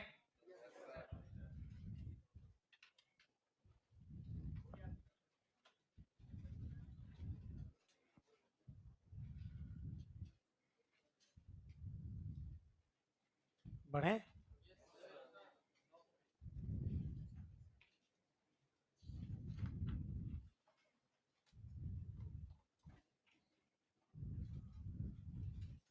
समझ में आया नहीं आया, कहानी क्लियर। अब आगे समझिएगा रिएक्शन टाइम क्या होता है। रिएक्शन टाइम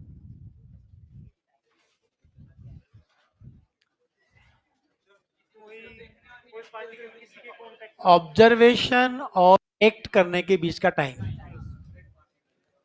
ऑब्जर्वेशन और, अच्छा एक बात बताइए, उस इस कमरे के उस कोने पर, ध्यान से समझना, इस कमरे के उस कोने पे एक बल्ब लगा देते हैं, यहां उसका स्विच है। आप स्विच पे अपना हाथ रखिए और बल्ब की तरफ देखिए। तो जैसे आप स्विच दबाते हो, स्विच के दबाने में और बल्ब के चलने में कोई टाइम गैप नहीं होता, क्योंकि करंट की स्पीड स्पीड ऑफ लाइट होती है। सुन लो लड़कियों, बड़े काम की चीज है। स्पीड क्या होती है, करंट की स्पीड ऑफ लाइट। मतलब 1 सेकंड के अंदर 5 लाख किलोमीटर जा सकती है लाइट। अच्छा लाइट की स्पीड तो पता है ना, 5 लाख, 3 × 10⁻⁸ तो 3 × 10⁵ किलोमीटर पर सेकेंड। और 3 × 10⁵ का मतलब क्या होगा 3 लाख किलोमीटर पर सेकेंड। 3 लाख किलोमीटर 1 सेकंड में लाइट चलेगी। अब बात को समझिएगा, रिएक्शन टाइम समझाने का तरीका, मान लीजिए एक इंसान की लंबाई 3 लाख किलोमीटर है। अरे कितनी है, तो डेफिनेटली उसके ब्रेन और उसके फीट के बीच का जो गैप है वो 3 लाख किलोमीटर है। अब उस इंसान ने कोई चीज देखी, तो आंखों ने देखी ना, आंखें देखती है ब्रेन देखता है, ब्रेन देखता है, आंखों में इमेज बनती है बस, और वो भी उल्टी बनती है। आंखें देखती तो सारी दुनिया उल्टी लटकी हुई दिखती। अरे यार दुनिया में कितना गम है, मेरा गम कितना।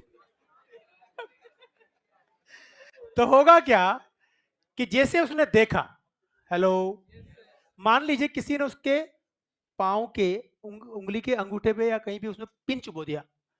अब क्या होगा कि वहां से नर्व इंपल्स, अरे वो भी इलेक्ट्रिक करंट है, तो आपको पता है कि उसकी स्पीड कितनी है 3 × 10⁸ मीटर पर 3 लाख किलोमीटर।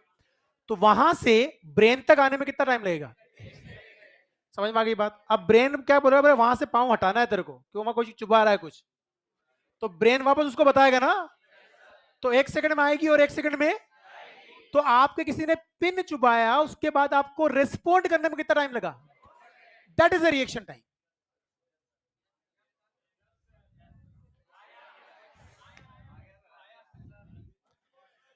नहीं नहीं, कोई वंस मोर नहीं होता, गाना थोड़ी गा रहा हूं जो मैं।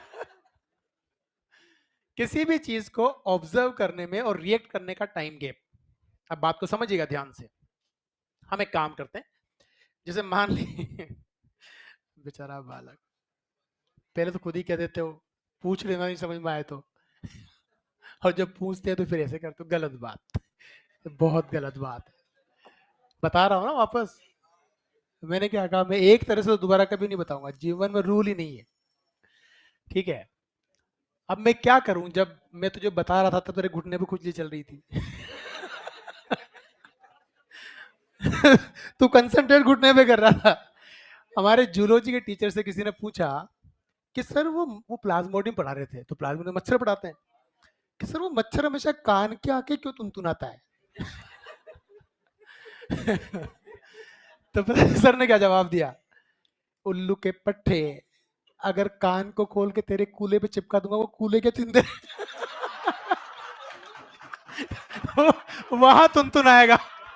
अब अब हमारा दिमाग, he was a genius person, बोले, जैसे उसने सवाल पूछा तो उन्होंने बोल दिया कि भैया, मच्छर का जो साउंड प्रोड्यूस होता है उसकी फ्रीक्वेंसी बहुत हाई होती है, हेलो, उसकी इंटेंसिटी और लाउडनेस लेवल कम है। तो जब इंटेंसिटी और लाउडनेस लेवल कम होता है तो उसका जो साउंड है वो बहुत कम डिस्टेंस में जाके एब्जॉर्ब हो जाता है। तो अगर वो यहां तुनतुनाएगा तो साउंड जाएगी नहीं ना यहां तक, जब तक यहां आके नहीं तुनतुनाएगा, जब तक नहीं समझ में आई बात। बोले कान को खोल के कहीं और लगा दे तू, तो जहां तेरे कान लगा दिया वही तुनतुनाहट की आवाज सुनाई देगी तेरे को। मच्छर हर जगह तुनतुनाता है, आवाज तभी सुनाई देती है जब यहाँ। बहुत से लोग नहीं कहते कि साहब मेरे चोट लग गई, हर दिन उसी पे लगती है, बाकी दिन भी उस पे लगती थी तेरे, पर जब चोट नहीं लगी हुई थी तो एहसास नहीं होता था। नहीं समझ में आई बात। अपना हाथ हेल्दी है, आपका हाथ टकरा गया कोई फर्क नहीं चलेगा। अब यहाँ कट लग रहा हो फिर टकराए, अरे यार हमेशा यही क्यों लगती है, यही नहीं वो रोजाना लगती थी। जीनियस आदमी थे, गजब। मतलब आपने फिजिक्स पे बात कर ली, वो फिजिक्स पे चालू हो जाएंगे, केमिस्ट्री बात हो केमिस्ट्री पे चालू हो जाएंगे। पीसी गौतम, वो अकेले ही पैदा हुए थे, उसका नाम पीसी गौतम, वो बोलते थे, वो लिटरली बोलते थे, पहले पीसी गौतम अकेला पैदा हुआ है, दुनिया में कोई दूसरा पीसी गौतम नहीं है। लिटरली अभी भी हैं वो, बहुत बुजुर्ग हैं वो, पता है। अभी कुछ साल कुछ टाइम पहले मैं 12 से आ रहा था कार से, तो मैंने क्या देखा, बच्चे मेरे साथ में मेरी गाड़ी में, और उनकी आदत थी बहुत तेज पढ़ाते थे, बहुत तेज चलेंगे, साइकिल चलाएंगे तेज, कार चलाएंगे तेज। तो हम उधर से आ रहे, तो हमने क्या देखा कि सेंट्रो कार में दो बूढ़ा बूढ़ी बैठे हैं और तेजी से निकल के फट हमें ओवरटेक करके। मैं आराम से चल रहा था 70-80 की स्पीड में, वो ऐसे क्रॉस किया तो मेरा बेटा पीछे बैठा, बोले वो बूढ़े अंकल क्रॉस कर मैंने गाड़ी वहां से दबाई। आप बिलीव नहीं करोगे, कोटा में ये जो हाईवे है ना, उसके नीचे एंटर करते करते वहां क्या देखा, ट्रैफिक जाम हो रहा था, गाड़ी खड़ी हो गई, तो उनको भी समझ में आ गया था कि मेरा पीछा कर रहा है, तो वो उन्होंने गाड़ी दौड़ाई, तो उन्होंने और तेज दौड़ाई, ठीक है। कोटा एंटर करते करते मैंने उनको टच कर लिया, तो जब उन्होंने पैरेलल जाके खड़ा हुआ उनके, तो मेरी तरफ मैंने उनको विश किया, मैं कहा सर उतरो उतरो, मैं नीचे उतरा, मैं पहचाना मुझे, कि हाँ तो वही नाइट्रोजन वाला।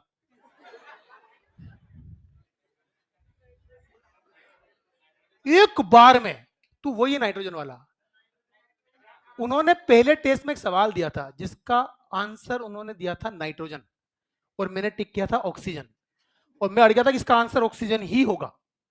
तो वो 6 महीने 7 महीने 8 महीने हो गए, और जब एग्जाम का टाइम आया तो मेरा एक दोस्त उनको कहीं सब्जी मार्केट में मिला, कि वो लड़का नहीं तुम्हारा लंबा सा रहता है, बोले हाँ, उससे कहना कुछ सवाल अगर पेपर में आ जाए तो उसका आंसर ऑक्सीजन टिक करना है। मैंने चेंज कर दिया, 1 साल बाद मुझे इन्फॉर्मेशन भेजेगा अगर एग्जाम आए तो तू ही कर, जो तूने किया था वही करना है।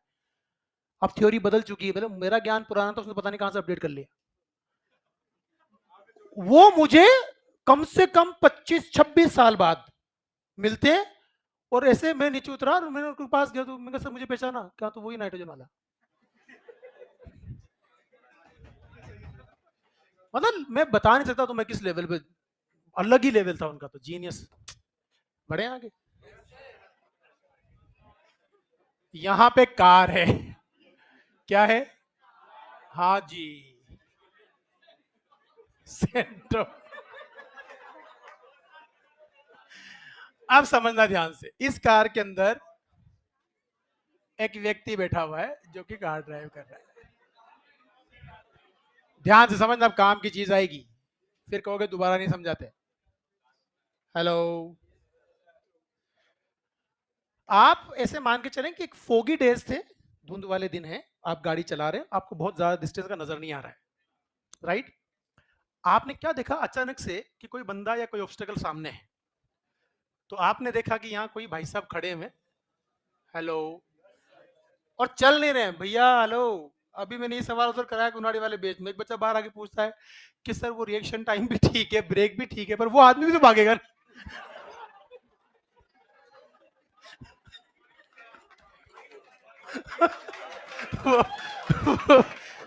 कार आई तो सर वो भी तो भागेगा ना। मैंने कहा भागेगा यार, पर क्या करूं, नहीं भागा। मेरी गलती नहीं है। अब कार की स्पीड यहां पर वी नॉट है, क्या है? इसने उस बंदे को देखा। अब यार देखने के बाद इसका दिमाग इसको सिग्नल देगा पाँव को कि भाई ब्रेक लगा।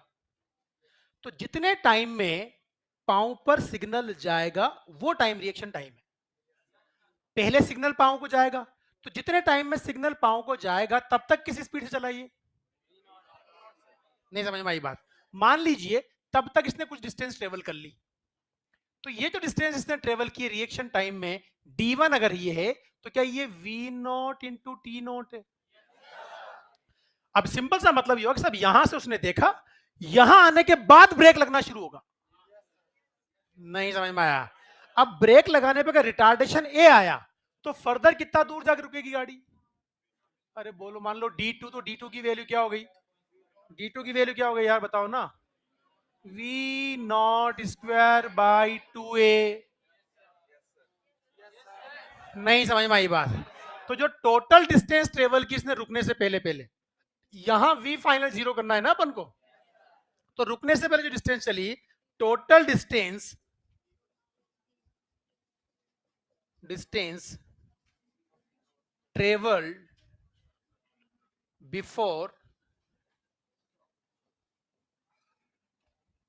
कमिंग एट रेस्ट, बताओ कितना होगा?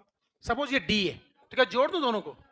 D1 प्लस डी ना, which is what V not T not plus V naught square by 2a ना।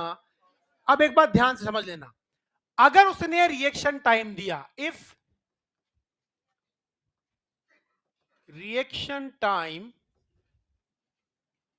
इज टी नॉट, अगर उसने सवाल में रिएक्शन टाइम को मेंशन किया है तो ही होगा। अगर रिएक्शन टाइम मेंशन नहीं किया तो अपनी अकल से मत लगा देना रिएक्शन टाइम। स्टॉपिंग डिस्टेंस फिर क्या होगी? V naught square by 2a। A क्या है? ब्रेक अप्लाई करने पे आने वाला रिटार्डेशन। नहीं समझ में आई बात? पक्का? बहुत सही, बना लो जल्दी से।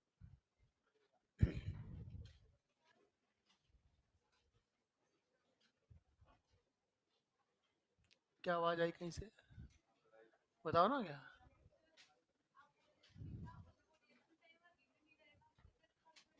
फिर तो बेटा सीधा वी नॉट स्क्वायर बाई 2 है। बिल्कुल। भाई आपको रिएक्शन टाइम नहीं दिया है, तो स्टॉपिंग डिस्टेंस के बराबर डिस्टेंस पे आकर रुक जाएगी गाड़ी। पर रिएक्शन टाइम अगर मेंशन है, तो पहले रिएक्शन टाइम के अंदर वो कांस्टेंट स्पीड से चलेगी, उसके बाद फिर रेस्ट पे आएगी।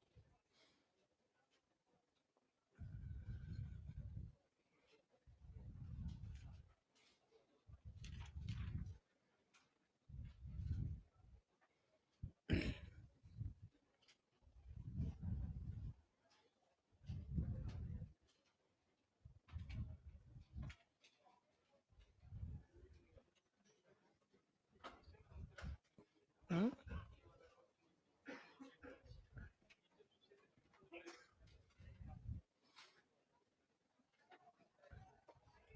बने? नहीं बने?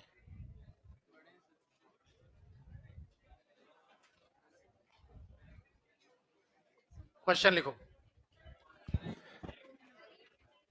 जल्दी लिखो, क्वेश्चन लिखना है भाई।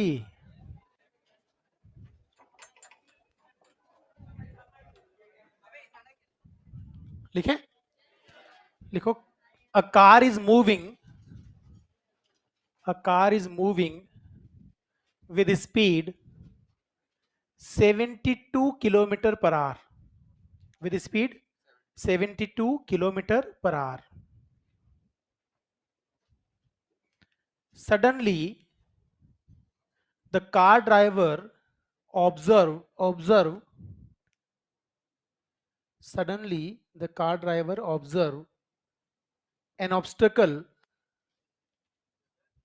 an obstacle on the road. Suddenly car driver observe an obstacle on the road. If reaction time is 0.2 second, if reaction time is 0.2 second and he applies brake with the constant retardation 10 meter per second square, if reaction time is 0.2 second and he applied brakes of constant retardation 10 meter per second square, find out total distance traveled before coming at rest. है जी, total distance covered before coming at rest. तो अभी अभी अपन ने total distance की बात की थी कि क्या आएगी बताइए, v not into T plus v naught square by 2a ना। आपको क्वेश्चन के अंदर t कितना दिया है 0.2 सेकेंड, v नॉट कितना है 72 किलोमीटर पर आवर है। तो आप इसको जब 5/18 से मल्टीप्लाई करोगे तो वे 20 मीटर पर सेकंड मिलेगा। और ये कितना है 10 मीटर पर सेकंड स्क्वायर का रिटार्डेशन। तो then value of d can be written as v naught आपको हो गया 20 into 0.2 plus v naught square हो गया 400, hello, and 2a becomes equal to 20। तो कितना आ गया 24 मीटर। इसका ये मतलब हुआ कि जो ऑब्स्टेकल उसने देखा अगर वो 24 मीटर से ज्यादा दूर है या 24 मीटर या उससे ज्यादा दूर है तो एक्सीडेंट अवॉइड हो जाएगा, और उसके पास है तो एक्सीडेंट होगा। नहीं समझ में आई बात। अब यहां पे कंसेप्चुअल क्वेश्चन मेरे दिमाग के अंदर आ रहा है, अभी अभी मैं डिस्कस कर लेते हैं, हालांकि अपन ने वो नहीं पढ़ा है पर आपके समझ में आ जाएगा। दो चीजें होती हैं कई बार, एक सवाल जैसे है ना, ये क्वेश्चन ओलंपियाड के अंदर पूछा था किसी जमाने में, पर सवाल बहुत आसान है कि इसी तरह से क्वेश्चन पूछा कि कार ड्राइवर जो है फोगी डेज के अंदर बहुत तेजी से कार को लेके जा रहा है। अब वो डेली उसी रास्ते से जाता है तो उसको पता है यार रोड क्लियर रहता है, पर वहां किसी कंस्ट्रक्शन की वजह से ऑब्स्टेकल लगा होता है, बहुत हेवी ऑब्स्टेकल है, कंस्ट्रक्शन था वहां पे ऑब्स्टेकल लगा हुआ था। उसने अचानक से डी डिस्टेंस पर ऑब्स्टेकल देखा। अब उसके पास दो ऑप्शन है, या तो वो शार्प ब्रेक अप्लाई करके गाड़ी को खड़ी कर दे या वो गाड़ी को टर्न कर ले। तो उसके लिए क्या बेनिफिशियल रहेगा, गाड़ी को घुमा करके एक्सीडेंट को अवॉइड करना या ब्रेक लगा के एक्सीडेंट को अवॉइड करना। यही डिफरेंस है बस फिजिक्स में, कुछ डिपेंड नहीं करेगा। सुनो ध्यान से, आपने एक चीज पढ़ी होगी कि हॉरिजॉन्टल सरफेस पे फ्रिक्शन की वैल्यू म्यू एम जी के बराबर होती है। तो अगर म्यू एम जी को एम से डिवाइड कर दूंगा तो रिटार्डेशन कितना आएगा म्यू जी ना। तो अगर उसने सीधा ब्रेक अप्लाई किया तो उसकी कार मान लीजिए D1 डिस्टेंस पे रुकती है, कितने पे, तो D1 की वैल्यू होगी V naught square by 2 times of mu g. अरे बोलो, यही होगा ना। मान लीजिए कि ये ऑब्स्टेकल था और भाई साहब यहाँ कार लेके जा रहे हैं, यहाँ कार है, तो जब वो कार को घुमाएगा तो मैक्सिमम से मैक्सिमम सेमी सर्कल बना सकता है, वो सेमी सर्कल ही बना सकता है ना। उससे बड़ा सर्कल बनाएगा तो टकराएगा, छोटा बनाएगा तो और पहले रुक गया, तो मैक्सिमम सेमी सर्कल बना सकता है ना। तो अगर मान लीजिए मैं आपसे पूछूं कि सेमी सर्कल बनाते वक्त जो रेडियस बना वो रेडियस आर है, तो उसको घुमा कौन रहा है फ्रिक्शन, और जब फ्रिक्शन घुमाता है तो m v square by r equal to mu m g होगा। नहीं समझ में आई बात? एम से एम को कैंसिल कीजिए, आर की वैल्यू बताइए क्या है? वी नॉट, ये V naught square by mu g. अब इसको 2 से मल्टीप्लाई डिवाइड करो तो वो जो डिस्टेंस d1 है, नहीं समझ में आया? तो अगर तूने ब्रेक लगाए होते तो d1 डिस्टेंस पे रुक जाता। ब्रेक अगर नहीं लगाए, घुमाने की कोशिश की, 2 गुनी डिस्टेंस चाहिए, तो फायदे में क्या है? हाँ, दिमाग मत लगाना कि साहब ब्रेक लगाते लगाते घुमाएंगे। नहीं समझ में आई बात? हेलो, बुद्धि लगाए ना उसके साथ। देखो, 2 ऑप्शन तो आपने बता ही दिए कि या तो ब्रेक लगाओगे या गाड़ी घुमाओगे। एक ऑप्शन और हो सकता है ना।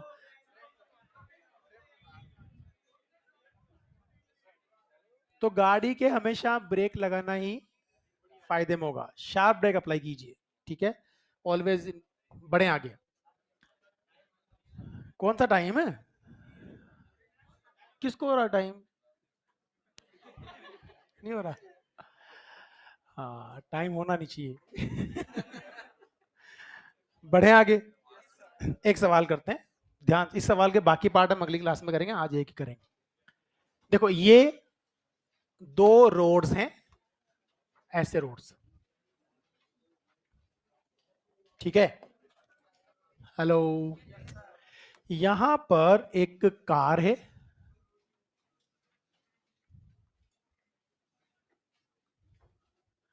और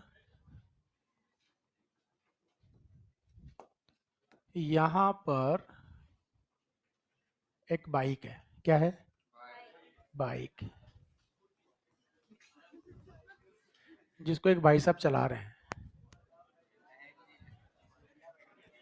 ठीक है? अपने अपने रेफरेंस से बाइक की कंपनी और ड्राइवर को आप अज्यूम कर सकते हैं। सुनना ध्यान से, ये x इक्वल टू 0 है, t इक्वल टू 0 पे कहानी ये थी, ठीक है? जो कार है उसकी इनिशियल वेलोसिटी 0 है, जबकि कार की जो एक्सेलरेशन है a, वो है 8 मीटर पर सेकंड स्क्वायर। क्या एक्सेलरेशन है? और उस टाइम पर जो बाइक की स्पीड है वो कांस्टेंट है, v जो है वो है 16 मीटर पर सेकंड कांस्टेंट। समझना ध्यान से। अब जरा मुझे एक बात बताइए, कार तो शुरुआत में रेस्ट पे थी ना, तो कार की स्पीड इतनी होने में कितना टाइम लगेगा? 2 सेकंड, पक्का ना? और 2 सेकंड में बाइक कितना जा चुकी होगी? 32 मीटर। नहीं समझ में आया? अब अगर मैं ये पूछूं 2 सेकंड में कार कितना चलेगी, तो आप बोलेंगे half eighty square. You zero है ना, half eighty square. T square कितना बना? 2 का स्क्वायर 4 होता है। नहीं समझ में आई बात? तो आप कहेंगे हाफ एटी स्क्वायर, तो हाफ और 2 का स्क्वायर क्या हो गया? 4। 4/2, 2 इंटू 8, 16। तो ये तो चली 16, ये चली 32, तो मतलब ये आगे निकल ली ना। लेकिन इसकी मजबूरी है 16 से फिक्स चलेगी ये, और उसकी स्पीड बढ़ती जाएगी। तो 2 सेकंड बाद उसकी स्पीड इसके बराबर हो गई, और 2 सेकंड के बाद उसकी स्पीड इससे। तो 2 सेकंड के पहले पहले तो कार आगे निकल जाए, ये बाइक आगे निकल जाएगी, कार पीछे रहेगी। और 2 सेकंड के बाद फिर दूरी कम होते होते कभी ना कभी वापस कार बाइक को क्रॉस करेगी। नहीं समझ में आई बात? मान लीजिए ये क्रॉसिंग जगह है, क्या ये यहां क्रॉस हुआ, तो अगर यहां क्रॉस हुआ तो आप मुझे बताइए, अगर ये डिस्टेंस x है जब इन्होंने एक दूसरे को क्रॉस किया, तो बताओ बाइक के लिए क्या लिखूंगा equation? 4 bike, x equal to क्या लिखूंगा? v इंटू टी ना, मतलब 16t। अगर t इक्वल टू 0 यहां था और t टाइम पे क्रॉस हुआ तो। नहीं समझ में आई बात? अच्छा, कार के लिए इक्वेशन क्या बनेगी? x तो वही रहेगा ना, हाफ ए टी स्क्वायर। तो हाफ ए की वैल्यू कितनी? 8, और ये टी स्क्वायर कितना बना? 4t स्क्वायर ना।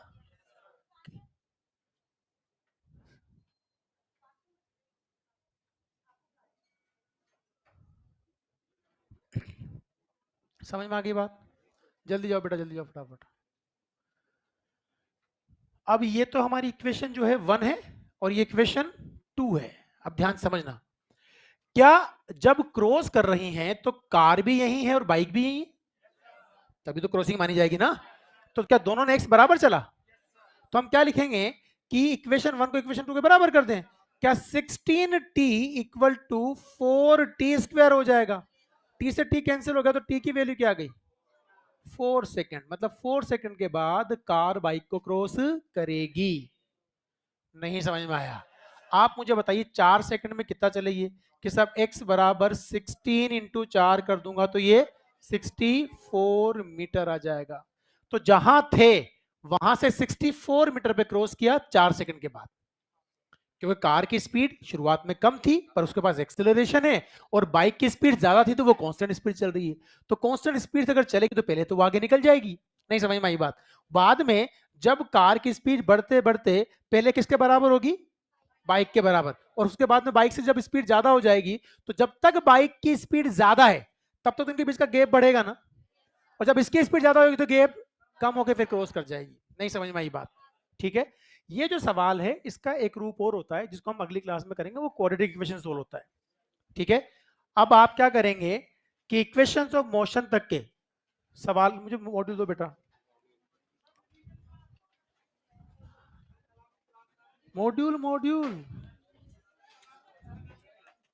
कोई भी एक दे दो मुझे मॉड्यूल। हो गया। अपन ने कॉन्सेप्ट बिल्डर 1 कर लिया था क्या?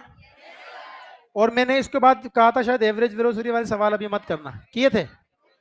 कोई बात नहीं, कोई बात नहीं।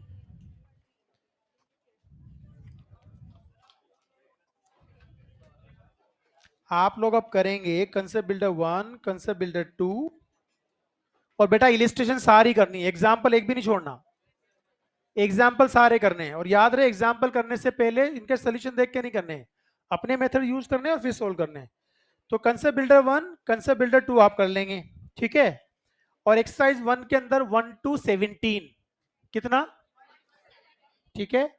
कल वाली क्लास में सबसे पहले आते ही हम लोग वेक्टर के डाउट डिस्कस करेंगे, उसके बाद ये जितने क्वेश्चन मैं आपको दे रहा हूं अभी वो डिस्कस करेंगे, फिर हम आगे पढ़ेंगे। और हाँ, कल तो मेरी क्लास ही नहीं है।